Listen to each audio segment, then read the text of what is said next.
నమస్తే, welcome to right angle. HYDRAA కూల్చివేతల పర్వం రాష్ట్ర రాజకీయాల్లో తెర వెనుక నిద్రాణంగా ఉన్న అనేక పరిణామాల్ని బహిర్గతం చేసింది. లోగుట్టుగా విషం కక్కుతున్న సంకుచిత మనస్తత్వాలను, మేధావులుగా చలామణి అవుతున్న వారి నిజస్వరూపాన్ని బయటపెట్టింది. విశ్లేషణల వెనుక దాగిన సంకుచిత ధోరణిని ప్రజలకు తెలిసేలా చేసింది హైడ్రా వ్యవహారం. అంతేకాదు, ఒక ప్రధాన జాతీయ పార్టీకి ఒకానొక కీలక అంశంపై నిర్దిష్టమైన వైఖరిని వెల్లడించలేని స్థితి ఏర్పడడం, వైఖరి ప్రకటించేందుకు బాధ్యులు లేకపోవడం వల్ల ఇతర పార్టీలకు ఎలా ఆటవిడుపుగా మారుతుందో చెప్పడానికి కూడా ఈ సందర్భం చెప్పుకోదగిన ఉదాహరణ. హైడ్రా కూల్చివేతలు మొదలైన కొత్తలో వాటి పర్యవసానాలు ఎలాంటి మలుపులు తీసుకుంటాయో అనేది పూర్తి స్థాయిలో అంచనా వేయలేదు. రాజకీయ పార్టీల నుంచి మిశ్రమ స్పందన వచ్చింది. ఇదేదో బీఆర్ఎస్ను లక్ష్యంగా చేసుకున్న వ్యవహారంగా భావించిన వారు లేకపోలేదు. కానీ రోజులు గడుస్తున్న కొద్దీ హైడ్రా ఎపిసోడ్ రాజకీయ పార్టీలు తమ వైఖరిని ప్రకటించాల్సిన అనివార్యతను తెచ్చిపెట్టింది. తొలి దశలో బీఆర్ఎస్ ఖండన మండనలకు దిగినప్పటికీ తర్వాత తన కిందకే నీళ్లు వస్తాయని భావించి క్రమంగా స్వరాన్ని తగ్గించింది. కూల్చివేతల పర్వం ఎలాంటి దృశ్యాలను నిర్మాణం చేస్తుందో అని వేచి చూసే ధోరణిని అవలంబించింది. ఇక తెలంగాణ అసెంబ్లీలో 8 మంది ఎమ్మెల్యేలతో పాటు అదే సంఖ్యలో ఎంపీలున్న బీజేపీ మాత్రం ఎలాంటి స్పష్టమైన వైఖరిని ప్రకటించలేని స్థితిలో ఉండిపోయింది. ఎంపీలు, కొంతమంది ఎమ్మెల్యేలు వ్యక్తిగత స్థాయిలో తమ అభిప్రాయాలను వెల్లడిస్తూ వచ్చారు.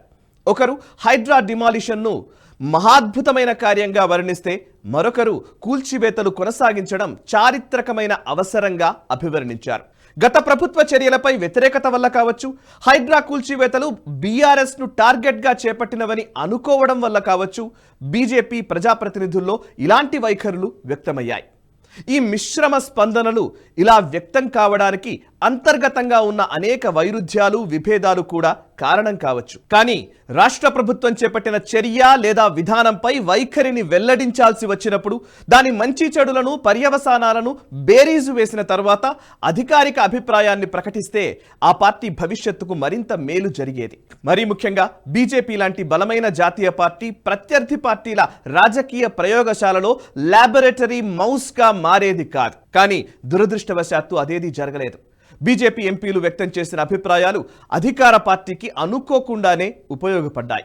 వారి ఉద్దేశాలు ఏమైనప్పటికీ ప్రత్యర్థులకు మేలు చేశాయనే చెప్పాలి. హైడ్రా కూల్చివేతల వెనుక గల ఉద్దేశాలను సమర్థిస్తూనే సుదీర్ఘకాలంగా నివాసాలు ఏర్పాటు చేసుకున్న మధ్యతరగతి, దిగువ మధ్యతరగతి ప్రజల విషయంలో, నిరుపేదల ఆవాసాల విషయంలో ప్రభుత్వం ఆచితూచి వ్యవహరించాలంటూ మల్కాజ్గిరి బీజేపీ ఎంపీ ఈటల రాజేందర్ వెలుబుచ్చిన అభిప్రాయం కేవలం సముచితంగానే కాదు, రాజకీయంగా, నైతికంగా అర్థవంతంగా కూడా ఉంది. ఇదే అభిప్రాయం బీజేపీ అధికారిక వైఖరిగా వెల్లడించి ఉంటే ఆ పార్టీకి రాష్ట్ర రాజకీయాల్లో ప్రత్యేకత ఏర్పడి ఉండేది. అలా కాకుండా ఒక్కొక్కరు ఒక్కో అభిప్రాయాన్ని వెల్లడించడంతో బీజేపీ అంతర్గత విభేదాలకు హైడ్రా ఒక అదునుగా ప్రజలకు అర్థమయ్యే స్థితి ఏర్పడింది. చివరకు బీజేపీ రాష్ట్ర అధ్యక్ష పదవి ఎంపికలో పొడజూపుతున్న పరస్పర వ్యతిరేకతలు హైడ్రా ఎపిసోడ్లో బయటపడ్డాయని అనిపించింది. సందట్లో సడేమియాల విశ్లేషకులు, మేధావులు ముఖ్యమంత్రి రేవంత్ రెడ్డిని స్తుతించడం మొదలుపెట్టారు.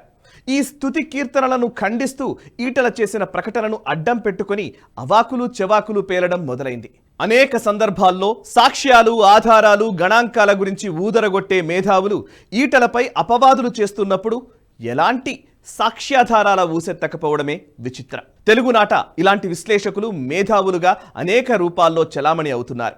వామపక్ష భావజాలానికి గిరాకీ తగ్గుతున్న కొద్దీ అధికార రాజకీయ ఆవరణలో జాగా కోసం తమ తెలివితేటలను మదుపుగా పెట్టేందుకు ప్రయత్నాలు చేస్తుంటారు. కాబట్టి అలాంటి వారి గురించి ఎంత తక్కువ మాట్లాడితే అంత మేలని నా అభిప్రాయం.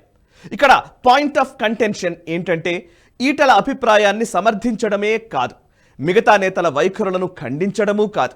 తెలంగాణ రాష్ట్ర ప్రభుత్వం ఒక అంశంపై, పైగా అది ప్రకృతి, పర్యావరణం, జీవన విధ్వంసం లాంటి తీవ్రమైన అంశంపై ఒక విధానపరమైన నిర్ణయం తీసుకున్నప్పుడు దాని బాగోగులను మదింపు వేసిన తర్వాత వైఖరిని ప్రకటించడం సముచితం. సుమారు 1 కోటి మంది ప్రజలు జీవిస్తున్న మహానగరంలో విలాస భవనాలు, ఆకాశ హర్మ్యాల నిర్మాణంలోనే కాదు, సామాన్యులు కలగా భావించే ఇళ్ల నిర్మాణంలోనూ అధికారులు, దళారులు, రియల్ ఎస్టేట్ వ్యాపారులు కాసుల కక్కుర్తికి అనేక అడ్డదారులు తొక్కి ఉంటారు, అనుమతులు ఇచ్చి ఉంటారు. చెరువులు, నాలాలు, శిఖం భూములు ఏం కర్మ, అవకాశం దొరికితే ఆకాశానికి కూడా అనుమతులు మంజూరు చేసే రోజులివి. లక్షలాది మంది ప్రజలు తమ సంపాదనను, గ్రామసీమల్లోని ఆస్తిపాస్తులను అమ్మి భాగ్యనగరంలో ఇళ్లను నిర్మించుకొని ఉంటారు. విలాస భవనాల నిష్పత్తితో పోలిస్తే సామాన్యుల ఆవాసాల సంఖ్య చాలా ఎక్కువ. మధ్యతరగతి, దిగువ మధ్యతరగతి ప్రజలు అనేక మంది తమకు తెలియకుండానే అక్రమ స్థలాల్లోనే ఇళ్లను నిర్మించుకొని ఉన్నారు. వాటికి బ్యాంకులు రుణాలు కూడా మంజూరు చేశాయి. నిరుపేదలైతే మూసీ నదిపై ఇళ్లు నిర్మించుకొని దశాబ్దాలుగా నివాసం ఉంటున్నారు. హైడ్రా లాంటి ఒక ప్రత్యేకమైన వ్యవస్థ హఠాత్తుగా ఉనికిలోకి వచ్చి కూల్చివేతలు మొదలు పెడితే ఉన్న ఫలంగా నిర్వాసితులయ్యే వారి గురించి ఆలోచించడం రాజకీయ పార్టీల కనీస బాధ్యత కదా. దాన్నంతా వదిలేసి రాబిన్హుడ్ న్యాయాన్ని అనాలోచితంగా సమర్థించడం ఎలా సముచితమో నేతలు ఆలోచించాలి. దేశంలో భాగ్యనగరానికి లిమ్నలాజికల్ క్యాపిటల్ ఆఫ్ ఇండియాగా పేరుంది. అంతేకాదు అన్ప్లాన్డ్ అర్బనైజేషన్ కు ప్రసిద్ధి మన జంట నగరాలు. కాలుష్య కాసారాలుగా మారిన చెరువులు, సరస్సులను ఆక్రమిస్తూ లక్షలాది నిర్మాణాలు వెలిశాయి. ఈ దశాబ్దాల విధ్వంసంలో సాధారణ ప్రజానీకానికి గల అత్యాశ, అజ్ఞానానికి తోడు అధికారంలో ఉన్న వారి ధనదాహం, పాలనా యంత్రాంగంలో బాధ్యత గల స్థానంలో ఉన్నవారి లంచగొండితనం, వ్యాపారుల దోపిడీ మనస్తత్వం కలిస్తే భాగ్యనగరం ఇవాల్టి ఈ ధ్వంస నగరంగా రూపుదాల్చింది. ఈ దశాబ్దాల విధ్వంసాన్ని, పర్యావరణ సమతుల్యాన్ని దెబ్బతీసిన క్రమాన్ని సరిచేయాలంటే ఒక కార్యాచరణ, క్రమ పద్ధతిలో నగరాన్ని సరిదిద్దాల్సిన బాధ్యత, అవసరం, ఆవశ్యకత ప్రభుత్వానికి ఉంది. తాము చేసిన పొరపాటు నుంచి కాస్త వెనక్కి తగ్గి ఆలోచించే వ్యవధి కూడా ప్రజలకు అవసరం. సుమారు 5 దశాబ్దాలుగా విడతల వారీగా వికృత నగరంగా మారిన భాగ్యనగరాన్ని తిరిగి నిర్మించుకునే క్రమంలో హైడ్రా లాంటి అత్యున్నత సంస్థలు, వ్యవస్థలు అవసరమే. అయితే వాటి వినియోగంలో విచక్షణ పాలు ఎంత, వైరిని లక్ష్యంగా చేసుకున్న రాజకీయాల ప్రోద్బలం ఎంత, ఈ విషయం గురించి ఆలోచించాల్సిన అవసరం ఉంది. అధికారుల నిజాయితీని, నిబద్ధతను శంకించడం లేదు. సాధారణ ప్రజల అజ్ఞానానికి కారణం అత్యాశ అనే విషయంలో ఎవరికీ భిన్నాభిప్రాయం లేదు. డబ్బుగల బాబుల విలాస ప్రాసాదాలను తక్షణం కూల్చాలనడంలో అందరికీ ఆమోదమే తప్ప తిరస్కారం లేశమాత్రం కూడా లేదు. హైడ్రాతో పాటు హైదరాబాద్ నగరానికి వెలుపల ఉన్న పరిశ్రమలు యథేచ్ఛగా నదులు, చెరువుల్లోకి వెదజల్లుతున్న, వదిలేస్తున్న పారిశ్రామిక కాలుష్యం గురించి ఆలోచించినప్పుడే నగర అభివృద్ధికి సమగ్ర ప్రణాళిక రూపొందించడం కుదురుతుంది. అలా కాకుండా కేవలం ఎడాపెడా కూల్చివేతలు చేస్తూ పోవడం వల్ల ఫలితం లేదు. కీలకమైన, అవసరమైన అంశాల పట్ల, ప్రజల దైనందిన జీవితానికి సంబంధించిన అంశాలు ఇమిడి ఉన్న సందర్భాల్లో ప్రభుత్వాలు విధానపరమైన నిర్ణయాలు ప్రకటించినప్పుడు బాధ్యత గల రాజకీయ పార్టీలు లోతుగా ఆలోచించి వైఖరులను ప్రకటించాలి. ఇతరేతర పూర్వాభిప్రాయాల ప్రోద్బలం కారణంగా తాత్కాలిక ఆవేశకావేశాలతో అభిప్రాయాలు, వైఖరులు ప్రకటించడం వల్ల తాము నిలబడిన నేలను తామే స్వయంగా పరిహసించిన వారు అవుతారు. తెలంగాణ కాంగ్రెస్ ప్రభుత్వం అనేక దీర్ఘకాలిక, తాత్కాలిక వ్యూహాలను సమయానుగుణంగా పద్ధతి ప్రకారం అమలు చేస్తోంది.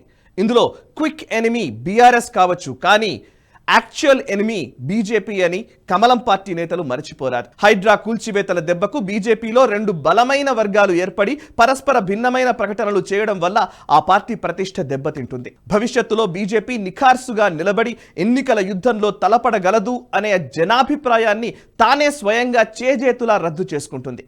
ఈ సత్యాన్ని బీజేపీ తెలుసుకుంటే మేలు. భాగ్యనగరంలో రాబోయే రోజుల్లో నిరాశ్రయులయ్యే ప్రజలకు అండగా నిలబడే అవకాశాన్ని అందిపుచ్చుకుంటే సంస్థాగతంగా ఆ పార్టీ బలపడేందుకు ఊతం లభిస్తుంది. ఈ వీడియో నచ్చితే లైక్ చేయండి, 10 మందికి షేర్ చేయండి. మీ కమెంట్స్ ద్వారా మీ అభిప్రాయాలు మాతో పంచుకోండి. మనసా వాచా కర్మణ దేశహితం కోసం పరితపించే నేషనలిస్ట్ హబ్ గ్రూప్ ఆఫ్ ఛానల్స్ని సబ్స్క్రైబ్ చేసుకొని జాతీయవాద జర్నలిజాన్ని ప్రోత్సహించండి. Thank you very much.